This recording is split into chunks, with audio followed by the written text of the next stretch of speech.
BestBookBits.com presents Trust Me Online, Confessions of a Media Manipulator by Ryan Holiday, published 2012. Hailed as an astonishing and disturbing by the Financial Times and essential reading by TechCrunch, former American apparel marketing director Ryan Holiday's first book sounded a prescient alarm about the dangers of fake news. It's all the more relevant today. Trust Me Online was the first book to blow the lid off the speed and the force of which rumours travel online and get traded up the media ecosystem until they become real headlines and generate real responses in the real world. The culprit? Marketers and professional media manipulators, encouraged by the toxic economies of the news business. Whenever you see a malicious online rumour cost a company millions, politically motivated fake news driving elections, a product or celebrity zooming from total obscurity to viral sensation, or anonymously sourced articles become a national conversation, someone is behind it. Often someone like Ryan Holiday. The written summary can be found on our website, bestbookbits.com. So without further ado, I bring you the book summary of Trust Me Online.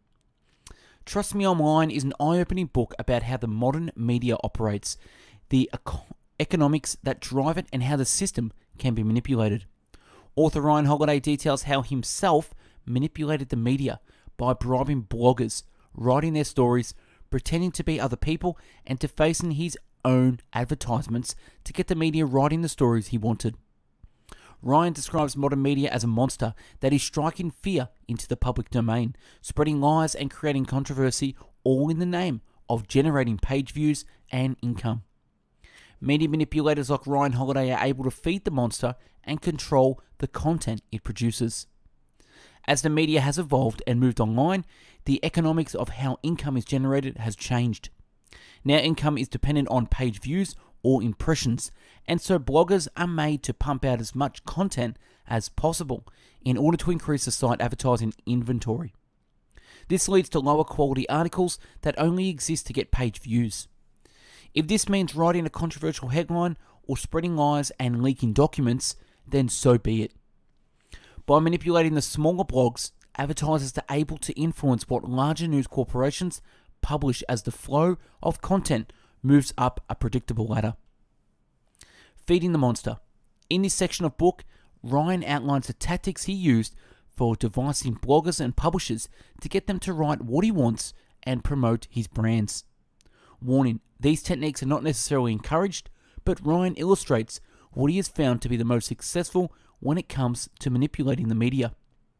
Number 1. Blogs are poor. Help pay the bills.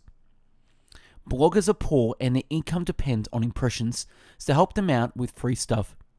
The bloggers are always trying to move up the ladder to large publishers. When you help them early on, this may work out very cheap when they are large and influential later. Number 2, tell them what they want to hear. Bloggers don't have a lot of any time to check sources and verify facts. Tell them what they want to hear by pretending to be an expert or giving them the information they need.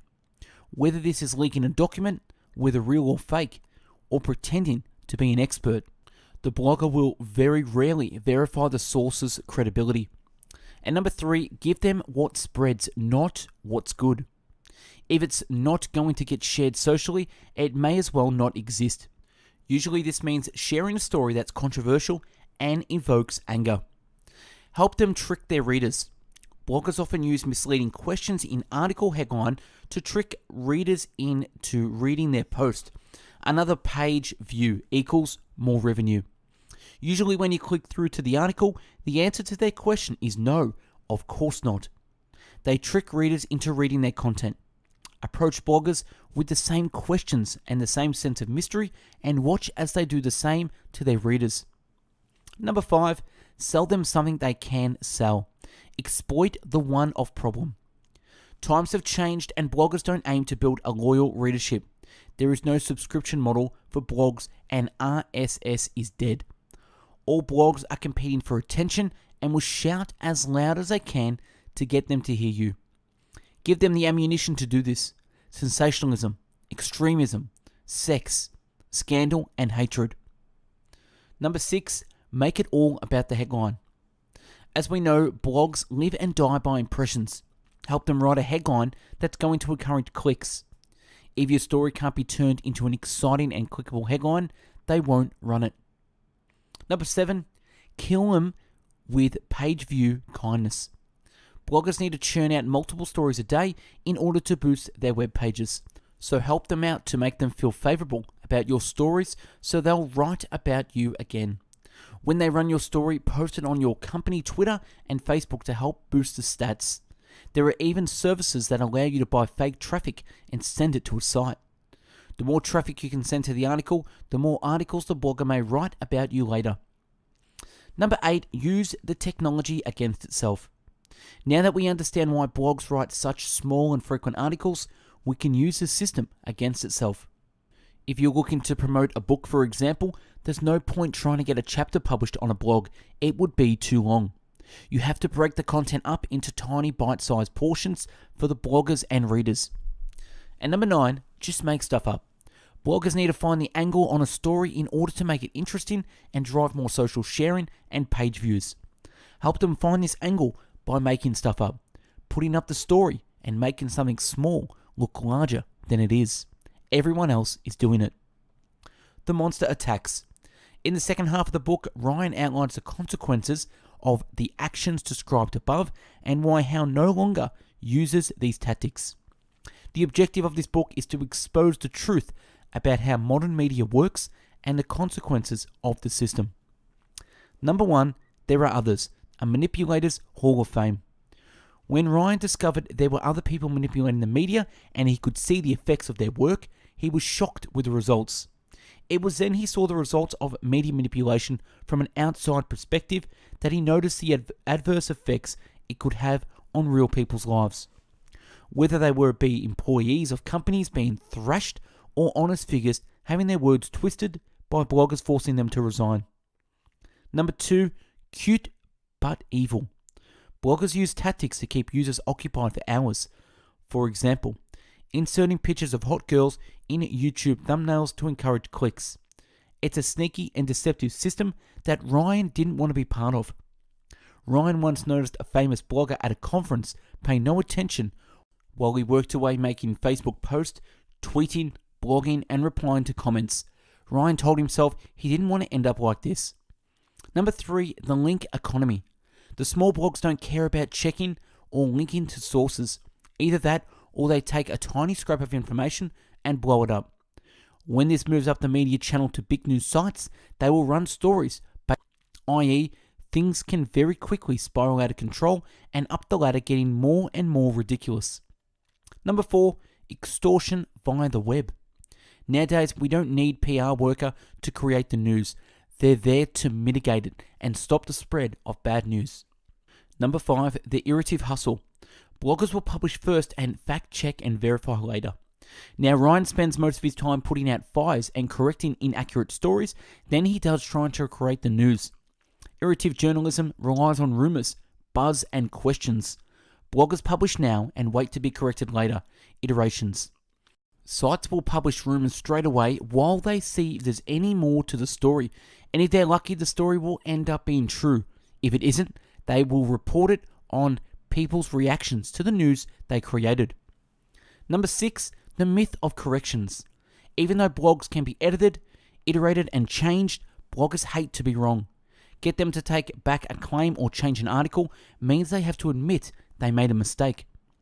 Corrections just do not happen on the internet, and when you're trying to put out fires and correct false information, this gets very frustrating. And number 7, the dark side of snark. Humor can be a tool for creating stories, but it can also be bad when it's used to mock and poke fun at people, companies, as the bloggers simply aim to entertain. They will misconstrue what is said in order to create an entertaining story that drives page views.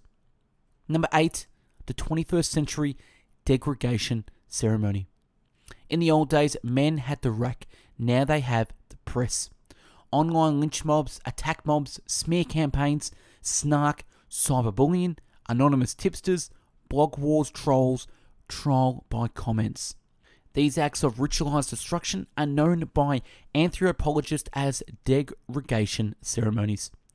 Their purpose is to allow the public to single out and to denounce one of its members, to lower their status or expel them from the group.